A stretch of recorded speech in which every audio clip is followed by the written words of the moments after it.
दोस्तों mobile phone की कीमतें यहाँ पे बढ़ रही है, लेकिन अगर मैं आप लोगों को बताऊं कि शायद आने वाले फ्यूचर में मोबाइल फोन लैपटॉप की कीमतें कम भी हो सकती है, तो आप लोगों को कैसा लगेगा? इस तरीके का कुछ चीज आपको देखने को मिल सकती है, लेकिन हाँ एग्जैक्टली कब देखने को मिलेंगी इसकी गारंटी तो मेरे को भी नहीं पता, क्योंकि यहाँ पर देखा जाए तो चीजें इतनी ज्यादा अनसर्टेन है। लेकिन कुछ कुछ हिंट्स इसके देखने को मिलेंगे। चलो आपको तो पता है कि मोबाइल फोन के कंपोनेंट की कीमतें यहाँ पे ज्यादा जा रही है, लेकिन कुछ ऐसे कंपोनेंट भी यहाँ पे जिनकी कीमत यहाँ पे कम हो रही है। एक एग्जांपल देता हूँ, मार्केट के अंदर जितनी भी OLED स्क्रीन, एमोलेड स्क्रीन होती है, इनकी कीमतें तकरीबन 20% से गिर गई है। यहाँ तक कि सैमसंग और LG डिस्प्लेस ने अपने मोबाइल फोन के अंदर जो OLED पैनल्स होते हैं उनकी डिस्प्ले को कीमतों को यहाँ पे गिरा दिया है। और उसके पीछे का रीजन ये पता चलता है क्योंकि मार्केट के अंदर ओवरऑल मोबाइल फोन की डिमांड कम हो गई है।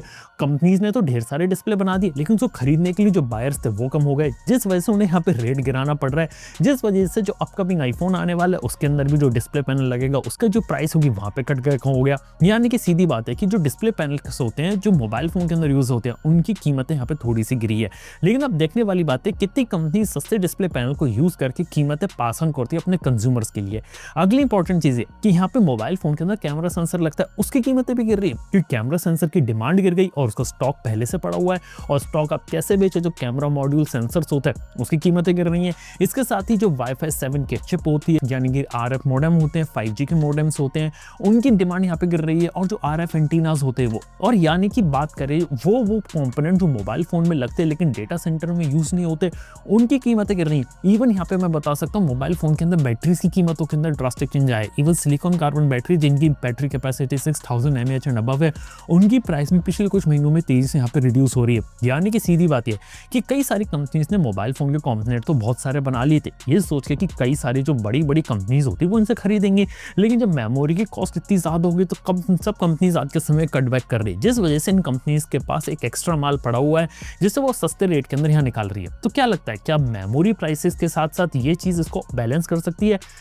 शायद नहीं, क्योंकि सिंपल सी बात है देखिए मोबाइल फोन के उन कंपोनेंट्स की कीमतें हम यहाँ पे राइज होते हुए देख रहे हैं जो कंपोनेंट्स यहाँ पे कहीं ना कहीं सर्वर में यूज किए जाते हैं। सर्वर में मेमोरी यूज की जाती है, यहाँ पे मोबाइल फोन की मेमोरी होती है। और आज के समय में इतनी भी बड़ी कंपनी से हाई बैंडविड्थ मेमोरी के ऊपर यहाँ पे फोकस कर रही है, बजाय कि जो LPDDR5 रैम आपके मोबाइल फोन के अंदर लगती है, ऐसी जो NAND स्टोरेज लगती है उसके कंपैरिजन में जो सर्वर ग्रेड SSDs लगती है उसके ऊपर ज्यादा फोकस हो रहा है। इवन मोबाइल फोन बनाने के लिए जो मदरबोर्ड होता है वो महंगा हो रहा है। यानी कि वो कंपोनेंट जो एक तरह से सर्वर में यूज होते हैं वो महंगे हो रहे हैं, लेकिन जो चीज सर्वर में यूज नहीं होती वो यहाँ पे उसकी कीमतें यहाँ पे गिर रही हैं। अगली इंपॉर्टेंट चीज है कि यहाँ पे मोबाइल फोन के प्रोसेसर के साथ एक अजीबोगरीब कहानी जुड़ गई। यानी कि आज के समय में क्या है कि हम ये एक्सपेक्ट कर रहे थे कि जो नेक्स्ट जनरेशन प्रोसेसर आएंगे स्नैपड्रैगन, मीडियाटेक के, इवन एप्पल के भी सबके 2nm बेस्ड चिप के ऊपर बेस्ड होंगे और ये TSMC यहाँ पे फैब्रिकेट करेगा। लेकिन TSMC की जो चिप्स होती हैं आज के समय में सारी की सारी यहाँ पे जा रही है एनवीडिया के लिए। एनवीडिया के जो हाई एंड GPUs होते हैं जो सर्वर्स में यूज होने वाले हैं वहां पे इसकी डिमांड जा रही है, जबकि जो मीडियाटेक, स्नैपड्रैगन जो रहते हैं इनको थोड़ा सा बैक सीट यहाँ पर दे दिया है, जिस वजह से कहीं ना कहीं इनके पास जो लॉट आ रहा है 2nm चिप का कम आ रहा है। और ओवरऑल इंपैक्ट अब इंडस्ट्री पर ये पड़ रहा है, जितनी भी 2nm बेस्ड चिप आएंगी कीमतें ज्यादा होंगी, इंक्लूडिंग अपकमिंग आईफोन के लिए भी प्रोसेसर महंगा होगा। और जितने भी नेक्स्ट जनरेशन फ्लैगशिप फोन्स आएंगे जिसमें 8 Elite Gen 6 Pro ये सब होगा वो भी महंगे होंगे। इवन क्वालकॉम की तरफ से तो ये भी पता चल गया कि आने वाले समय में यानी कि 1 सितंबर के बाद से जितनी भी नई चिप्स यहाँ पे क्वालकॉम बेचेगा उनके अंदर प्राइस हाइक देखने को मिलेगा। यानी कि जो नए प्रोसेसर्स होंगे उनकी कीमतें पहले से यहाँ पर ज्यादा होंगी। और क्वालकॉम स्नैपड्रैगन का प्रोसेसर महंगा तो ऑब्वियसली मोबाइल फोन महंगा होगा। लेकिन हाँ ये बात बता सकता हूँ स्नैपड्रैगन अगर महंगा होगा तो मीडियाटेक भी पीछे नहीं रहेगा, मीडियाटेक भी अपनी कीमतें इंक्रीज करेगा। और एक बार मोबाइल फोन के अंदर कीमतें बढ़ना शुरू हो गई सिर्फ उनके प्रोसेसर की, तो यार ये रिपल इफेक्ट आपके पीसी इंडस्ट्री पर भी जाएगा, जहाँ पे इंटेल और AMD जैसी कंपनीज भी अपनी चिप्स को और एक्सपेंसिव यहाँ पे कर सकती हैं। और वहीं बात करें ओवरऑल जो रैम क्राइसिस चल रहा है ना, इससे रिलेटेड भी इंफॉर्मेशन है। यानी कि 2026 में तो चलेगा लेकिन 2027 में भी चलेगा, लेकिन 2028 में ऐसा कुछ एक्सपर्ट्स का मानना है कि तब तक ग्लोबल लेवल पे फैब्स, फैक्ट्री सारी चीजें बिल्ड हो जाएंगी और उसके बाद हम एक प्राइस में स्टेबलाइजेशन या प्राइस ड्रॉप एक्सपेक्ट कर सकते हैं। लेकिन सवाल ये कि उस जमाने में क्या कंपनीज ये प्राइस होता अपने कंज्यूमर को पास ऑन करेंगी? देखो सिंपल सी बात बता रहा हूँ, आज के समय में क्या हर एक मोबाइल फोन इलेक्ट्रॉनिक बनाने वाली कंपनी कहीं ना कहीं कटबैक कर रही है, लॉन्चेस कम कर रही है, कुछ ना कुछ कर रही है ताकि अपना जो नुकसान होता है वो कम से कम कर सके और आने वाले समय में अपना को सर्वाइव कर सके। लेकिन जब एक ऐसा टाइम आएगा जब इन्हें कंपोनेंट काफी अच्छे रेट के अंदर मिलेंगे तब ये सारी की सारी कंपनी ज्यादा पैसा बनाने का ही सोचेंगी, जिस वजह से इंपैक्ट अब ये पड़ेगा कि जो मोबाइल फोन की कीमतें बढ़ गई वो गिरेंगे तो है नहीं लेकिन उसी लेवल पे हो सकता है मेंटेन रहे।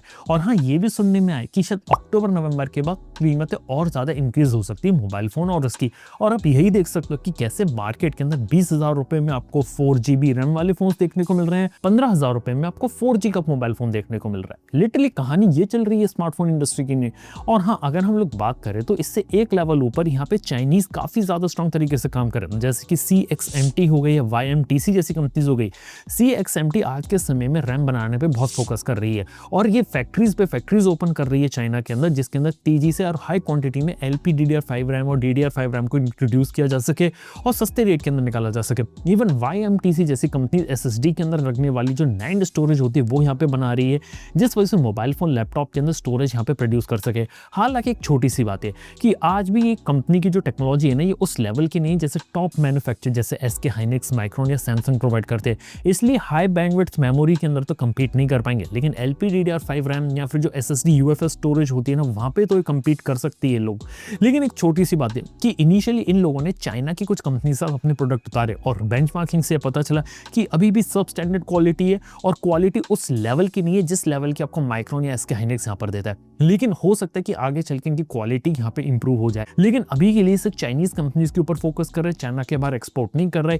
इवन खुद एप्पल आने वाले समय में ये चाहता है किसी तरीके से हम CXMT या YMTC के साथ कोलैबोरेट कर ले ताकि हमारे साथ एक और रैम वाला पार्टनर जुड़ जाए, जिस वजह से वो ढेर सारे आईफोन जो बनाता है ना, आने वाले समय में बनाता रहे। ऐसी भी एक रिपोर्ट से पता चला था। और ये भी हमें पता चलता है कि जो कंपनीज है ना, ये आज के समय में ढेर सारी जो रैम बना के प्रोड्यूस कर रही है और होल्ड कर रही है और एक साथ 2027 या 2028 में डंप करने का भी प्लान है, ताकि मार्केट के अंदर एकदम से ओवर सप्लाई हो जाए रैम के और प्राइसेस एकदम से क्रैश हो जाए। लेकिन इसके होने की चांसेस कम है, क्योंकि देखा जाए तो सिर्फ सर्टेन कंपनीज ही है दुनिया के अंदर जो रैम बना सकती हैं और एक तरह से अपना कार्टेल यहाँ पे चला रही है और अपने हिसाब से मार्केट को चेंज कर रही है। 3 कंपनीज तो आपको पता है, सैमसंग, SK हाइनिक्स, माइक्रोन। चौथी जो सबसे बड़ी कंपनी CXMT है, लेकिन CXMT का प्रोडक्शन अभी इतना ज्यादा बड़ा नहीं है। लेकिन देखते कि आने वाले फ्यूचर के अंदर क्या रहता है। और हाँ, 2028 में मान लो अगर रैम एक साथ उन्होंने डंप कर भी दी और ढेर सारे मेमोरी प्राइसेस तेजी से नीचे गिर भी गए, उसके बाद क्या गारंटी कि जो कंज्यूमर इलेक्ट्रॉनिक बनाने वाली कंपनीज है वो आपको पसंद करेंगी इस सारा प्राइस से। हो सकता है अपने प्रोडक्ट की कीमतें कुछ हद तक गिरा दे, लेकिन अगर आप लोग को लग रहा है कि 2025 या उससे पहले जो कीमतें आपको देखने को मिलती थी प्रोडक्ट्स की, वो आने वाले फ्यूचर में भी वैसे देखने को मिलेंगे, तो इसके चांसेस तो भाई कम है, क्योंकि यहाँ पे प्रोसेसर्स भी महंगे हो रहे हैं, मोबाइल फोन के अलग अलग कंपोनेंट भी महंगे हो रहे हैं। और हालांकि कुछ कंपोनेंट्स की कीमत यहाँ पे गिरी है, लेकिन फिर भी डिमांड और सप्लाई की ऐसी चीज रहती है ना, जैसे आने वाले समय में क्लोजली फोकस करना पड़ेगा। उम्मीद करता हूँ कि 2027 या 28 तक ये चीज यहाँ पे फुल्ली सॉल्व हो जाए। अगर नहीं होती तो बहुत ही बुरी प्रॉब्लम आ सकती है और उसकी एक झलक हम 2026 से देख रहे हैं, यानी कि कीमतें इतनी ज्यादा बढ़ गई हैं कि लोगों का मोबाइल फोन अफोर्ड कर पाना महंगा हो गया है। और हाल ही में ये भी पता चलता है कि अब ज्यादातर जो लोग रहते हैं ना, वो धीरे धीरे EMI के ऊपर ट्रांसफर ले रहे हैं, यानी कि आपके समय में लोगों के पास इतना पैसा है नहीं कि एक बार में पूरा फोन जाकर ले ले, इसलिए EMI के ऊपर एक ट्रांसफरेशन हो रहा है और EMI के ऊपर डिपेंडेंसी बढ़ गई। इवन सैमसंग जैसी कंपनी ने स्पेशल स्कीम निकाली जिसके अंदर 30 महीने की नो कॉस्ट EMI देखने को मिलेगी S26 पे।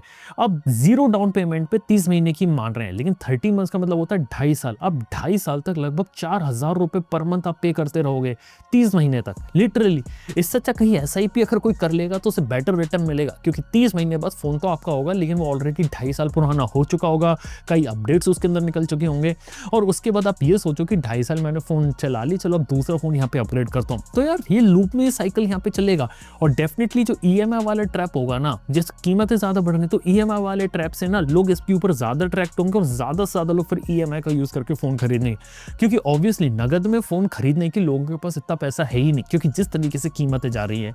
ये एक सैड रियलिटी होने वाली। हम लोग जो debit card offer, credit card में EMI, नो कॉस्ट EMI और फाइनेंस ऑप्शंस होते हैं ना, ऑफलाइन ऑनलाइन इनकी क्वांटिटी हम बहुत ज्यादा इंक्रीज होते हुए देखने वाले हैं। इसके अलावा एक और चीज मार्केट के अंदर चल रही है जो और डरावनी लगती है और वो होती है सब्सक्रिप्शन मॉडल पे। एक क्लानरा नाम की कंपनी है USA के अंदर, उसने एप्पल के साथ पार्टनरशिप करी जिसके अंदर एप्पल अपने प्रोडक्ट जो रहते हैं जैसे आईफोन हो गया या फिर iPad हो गया, वो प्रोडक्ट लोगों को लीज पर देगी, यानी कि लोगों को फोन देगी, आपको उसके लिए हर महीने पे करना है और जैसे आपने पे करना बंद करोगे तो वो प्रोडक्ट आपसे वापस ले लिया जाएगा। यानी कि टेक्निकली बात है कि आप EMI पे कोई प्रोडक्ट ले रहे हो, लेकिन वो प्रोडक्ट आप EMI भरने के बाद भी ओन नहीं कर पाओगे। तो एक ऐसा मॉडल पर भी यहाँ पे ऑलरेडी काम हो चुका है अमेरिका में और ये चीज इंडिया में कब तक आ जाए ये भी पता नहीं। यानी कि टेक्निकली बात है कि आप सब्सक्रिप्शन में पैसा देते रहोगे लेकिन you will not own anything. Literally यहीं पे ये कहानी चल रही है। देखते हैं कि आने वाला फ्यूचर क्या रहता है। कुछ चीजें पॉजिटिव डायरेक्शन भी जा रही है, वो भी आपको बताया, कुछ चीजें नेगेटिव डायरेक्शन में भी जा रही है, वो बताया। अब देखने वाली बात है 2027 2028 जब आते हैं तो यहाँ पे कंज्यूमर इलेक्ट्रॉनिक मार्केट की इंडस्ट्री यहाँ पर क्या रहती है और मोबाइल फोन्स की स्थिति यहाँ पर क्या रहती है। स्टे ट्यून्ड रहिए, जैसे जैसे जो अपडेट आते रहेंगे, जो इन्फॉर्मेशन हमें मिलती रहेगी, टाइम टू टाइम आपको वीडियो देखने को मिलता रहेगा। तो आप यहाँ पे चैनल को सब्सक्राइब कर सकते हैं। थैंक यू बने रहने के लिए। मैं आपसे मिलता हूं अपने नेक्स्ट वीडियो के अंदर। Good bye.